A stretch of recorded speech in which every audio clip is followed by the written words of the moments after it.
Olá, seja muito bem-vindo, seja muito bem-vinda ao seu estudo semanal de glaucoma. Esse é um quadro onde eu trago para vocês alguns artigos recentes e com relevância direta na decisão clínica com o paciente. E eu seleciono alguns artigos e trago para a gente discutir aqui. Hoje eu trouxe esse artigo que é bem recente. Na verdade, ele é baseado num artigo bem clássico, que é o Light Trial, que é o principal artigo que nós temos sobre a avaliação da indicação da trabeculoplastia laser. E recentemente esse estudo ele foi ampliado, foi feito um acompanhamento por mais tempo desses pacientes do estudo e foi publicado recentemente esse resultado da avaliação de 6 anos de acompanhamento dos pacientes que foram submetidos à trabeculoplastia a laser como terapêutica inicial para o glaucoma. Esse artigo ele é importante de a gente discutir porque a trabeculoplastia laser é um tratamento que vem ganhando muito espaço, é um tratamento que eu gosto muito e que vem se tornando cada vez mais acessível, até mesmo para quem não é especialista em glaucoma. Então é importante todo mundo ter essas informações sobre os resultados da trabeculoplastia. Se você trata todos os seus pacientes de glaucoma somente com colírio, você está privando seu paciente de algumas ótimas opções terapêuticas e uma delas é a trabeculoplastia, que dá excelentes resultados tanto em termos de menor custo de tratamento para o paciente, como também em melhor controle de doença no longo prazo, que é o que a gente vai conversar justamente nesse estudo. E o primeiro passo para você conseguir inserir essa indicação da trabeculoplastia na sua prática é você conhecer os benefícios dela em relação aos colírios, que é o que a gente vai conversar aqui com esse estudo. O Light Trial é um dos estudos mais conhecidos sobre o glaucoma. O que ele fez foi pegar um grupo grande de pacientes, todos virgens de tratamento, com um diagnóstico recente ou de glaucoma primário de ângulo aberto ou de hipertensão intraocular. E esses pacientes eles foram randomizados em 2 grupos, um grupo que iniciou a terapêutica com colírios e outro grupo que foi submetido à trabeculoplastia seletiva, o SLT, como tratamento inicial. E aí esse estudo avaliou comparativamente esses grupos quanto à qualidade de vida, o custo-efetividade de cada um desses tratamentos e também a eficácia desses tratamentos. O estudo original do Light, ele teve 3 anos de acompanhamento desses pacientes, foi publicado em 2019. E o grupo de pacientes que foi submetido à trabeculoplastia conseguiu ter uma independência muito boa de colírios. 74,9% dos pacientes tiveram um bom controle de doença, sem a necessidade de uso de colírio. E com esse estudo, a trabeculoplastia mostrou uma melhor custo-efetividade e uma baixa incidência de efeitos colaterais. A partir do resultado desse estudo original de 2019, vários consensos de praticamente todas as sociedades internacionais alteraram os seus consensos, incluindo a trabeculoplastia seletiva como uma opção de tratamento inicial no paciente com glaucoma. Então, depois desse estudo, a gente passou a considerar a trabeculoplastia não só como uma opção para aquele paciente mal controlado que não estava tendo bom resultado com colírio. A gente passou a considerar ela como uma terapêutica inicial válida para esses pacientes que nunca trataram. A metodologia do estudo estabeleceu como objetivo que o paciente, independente de qual grupo ele estava, ele precisava alcançar uma PIO-alvo. E essa PIO-alvo foi estabelecida de acordo com essa regra que vocês estão vendo aí. Nos hipertensos oculares e nos glaucomas iniciais, ele considerou uma redução de 20% da pressão basal desse paciente como um alvo, ou então uma pressão menor do que 25 milímetros de mercúrio nos hipertensos, menor do que 21 milímetros de mercúrio nos glaucomas iniciais. Nos glaucomas moderados e avançados, eles estabeleceram um alvo um pouquinho mais rigoroso, que foi igual de uma redução de 30%, ou então uma PIO menor do que 18 milímetros de mercúrio. E aí eles consideraram o que foi mais baixo. Então, se o paciente reduziu 30% a pressão, mas ainda ficou em 20 milímetros de mercúrio, não foi suficiente, aí eles usavam o critério do 18. Então, eles iam escalonando o tratamento desses pacientes até que um alvo fosse atingido. Quais foram os critérios que eles usaram para escalar esse tratamento? Se o paciente chegava com uma pressão que era de 4 milímetros de mercúrio ou mais fora do alvo que eles tinham estabelecido em qualquer visita, eles já aumentavam esse tratamento. Então, se era um paciente que estava no grupo do colírio, eles adicionavam uma segunda droga. Se era um paciente que estava no grupo do SLT, eles entravam com um primeiro colírio somado ao SLT. Ou então, se o paciente tivesse uma evidência forte de progressão nos exames, independente da PIO, eles também escalaram o tratamento. E se o paciente tinha a pressão acima do alvo, mas não chegava a 4 milímetros de mercúrio, mas tinha ali um quadro meio suspeito de progressão, então aqueles casos mais duvidosos, eles também escalaram o tratamento para redução do alvo terapêutico desses pacientes. O grupo SLT teve uma técnica mais ou menos padronizada de aplicação 360 graus do laser, 25 disparos por quadrante, que é o padrão que vai dar 100 disparos por olho. O que variou muito foi a potência do laser, que eles ajustaram de acordo com a necessidade de cada paciente, que variou de 0,3 a 1,4 milijoules. E existia a possibilidade de tratamento. Então, quando eu falei para vocês, quando eu estava fora do alvo, eles escalavam. O grupo do SLT, eles poderiam escalar fazendo um segundo SLT nesses pacientes também.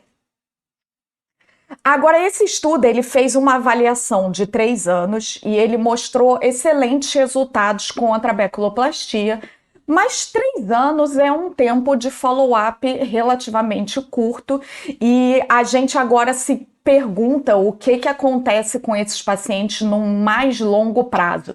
Será que esses pacientes que eu fiz um SLT há 6 anos atrás, será que eu vou conseguir reduzir a indicação de TREC? Será que eu vou conseguir melhorar a qualidade de vida desse paciente? Será que eu vou diminuir a progressão da doença?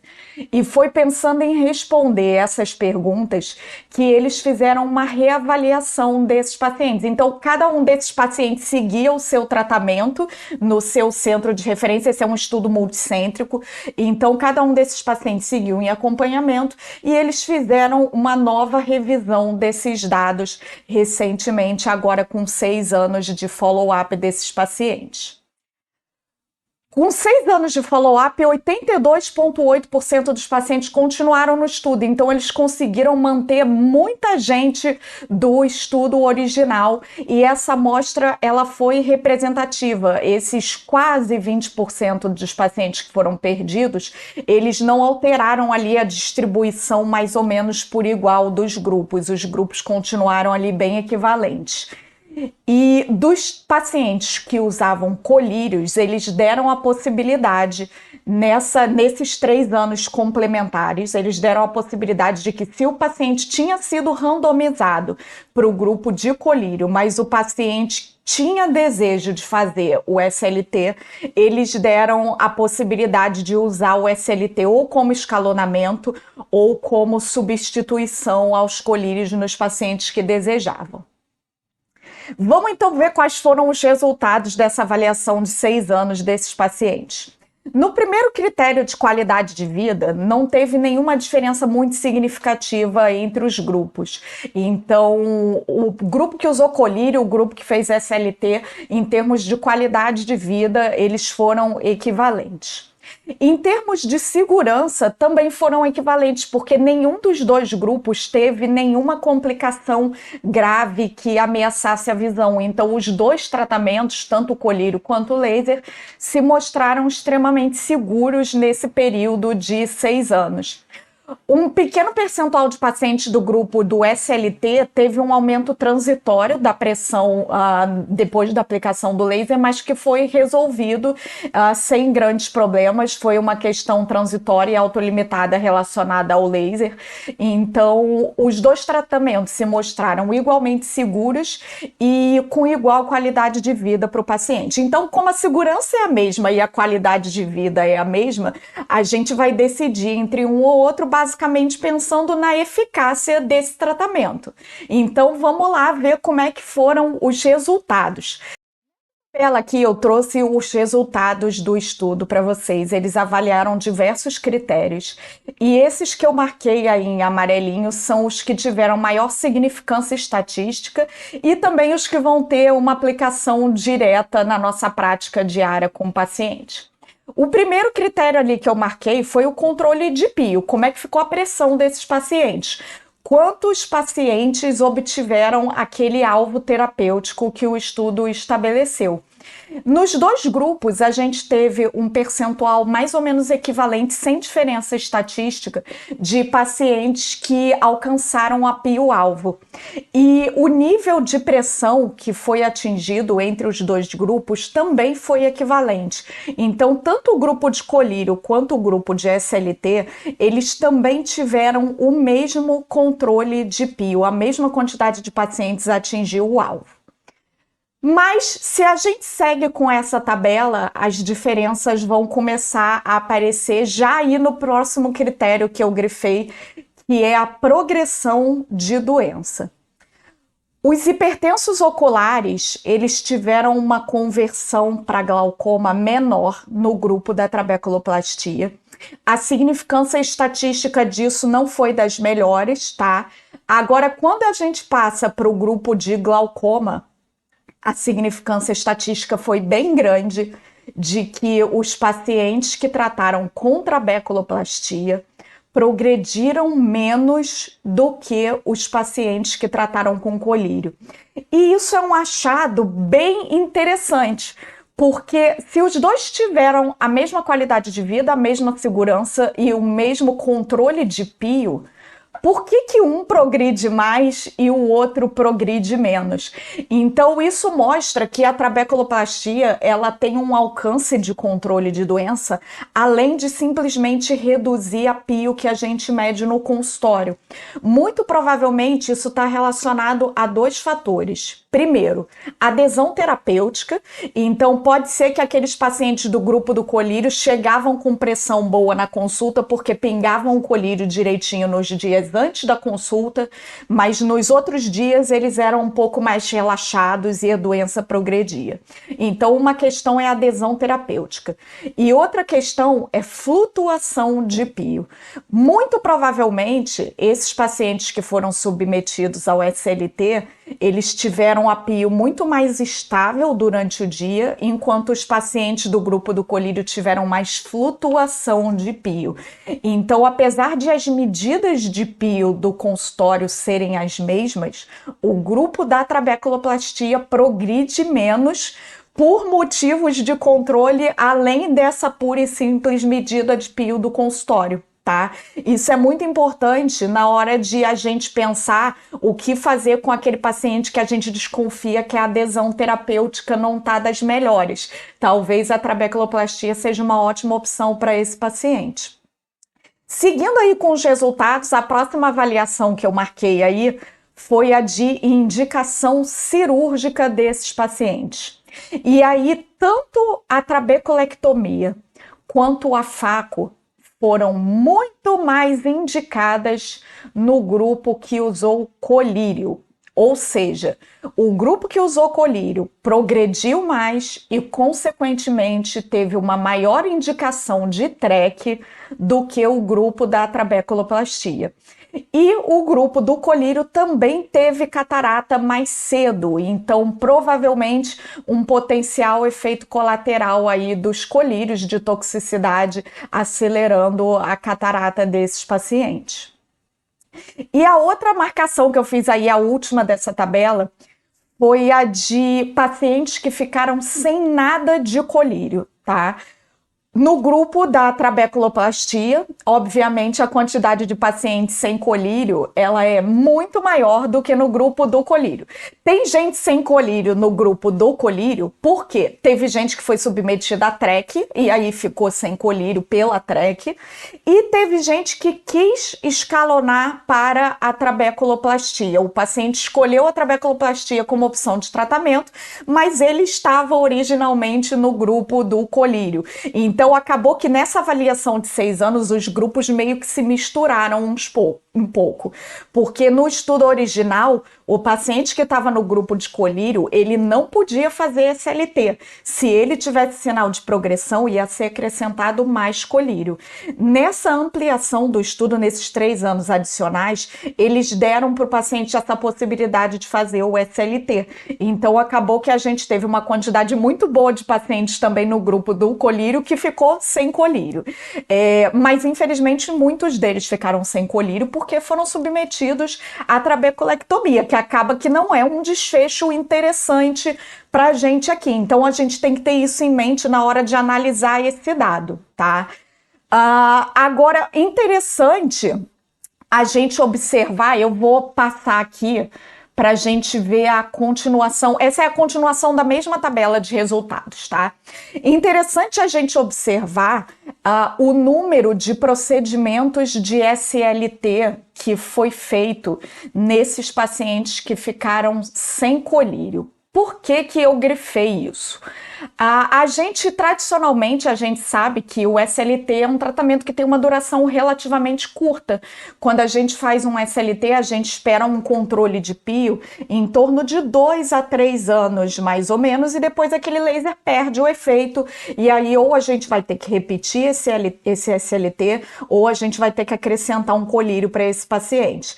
Agora, olha que interessante a quantidade de pacientes que chegou aos 6 anos de estudo sem colírios e só fez uma aplicação de laser. A gente teve aí uma quantidade grande de pacientes.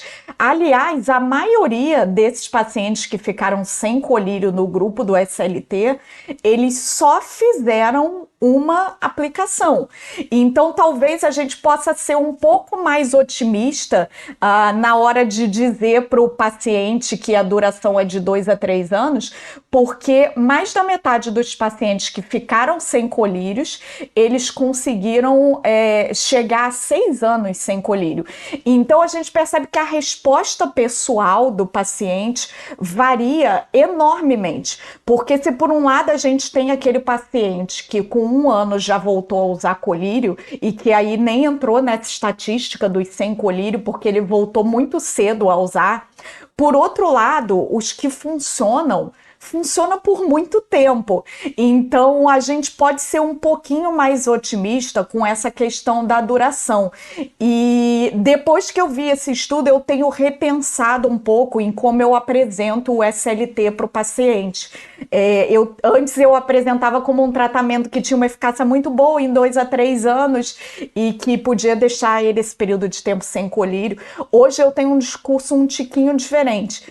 Eu apresento como um procedimento que pode ser que dure pouco tempo, mas que se ele for um desses pacientes premiados que respondem bem, ele pode ficar mais de 5 anos sem colírio potencialmente. É claro que não é todo mundo, até porque aqui eu tô falando dos que ficaram sem colírios. Lembra que tem os que voltaram a usar colírio antes, tá? Então, a gente precisa repensar um pouco isso no longo prazo. Antes desse estudo, a gente tinha dados de curto prazo da trabeculoplastia, e aí muitas vezes eu percebi que os pacientes acabavam desanimando quando eu falava que durava em torno de 2 a 3 anos só, quando na verdade tem um potencial grande aí de durar muito mais. E na prática eu vejo isso mesmo. A paciente que eu tenho que estar mais tempo sem colírios pós-SLT, já tem 5 anos de acompanhamento. Então, quando responde bem, responde muito bem mesmo. E, por último, eu marquei ali os critérios de acuidade visual e de campo visual, em que não teve diferença estatística entre os dois grupos. Em termos de visão, os dois tiveram a mesma acuidade visual, o mesmo campo visual.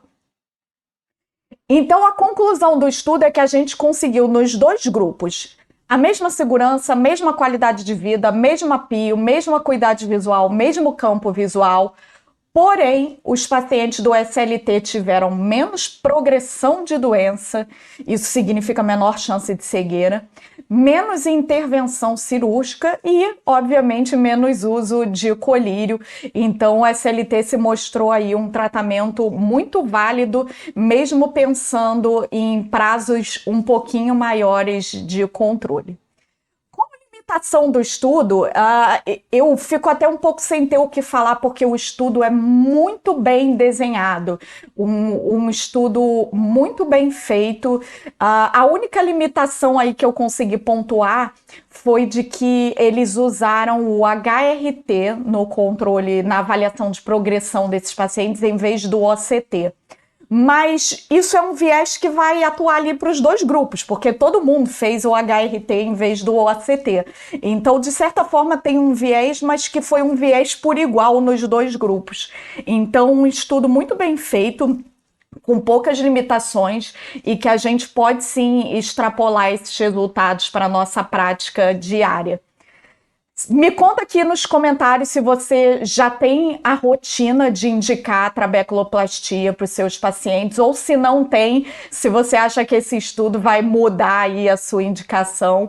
E se você tiver qualquer dúvida sobre esse ou sobre qualquer outro tema, você pode me encontrar nesses contatos aí da sua tela, meu endereço de e-mail, minhas redes sociais. A rede social para oftalmologistas é aqui o Glaucoma Academy, e tem também a minha rede social para pacientes, que é o Papo Glaucoma.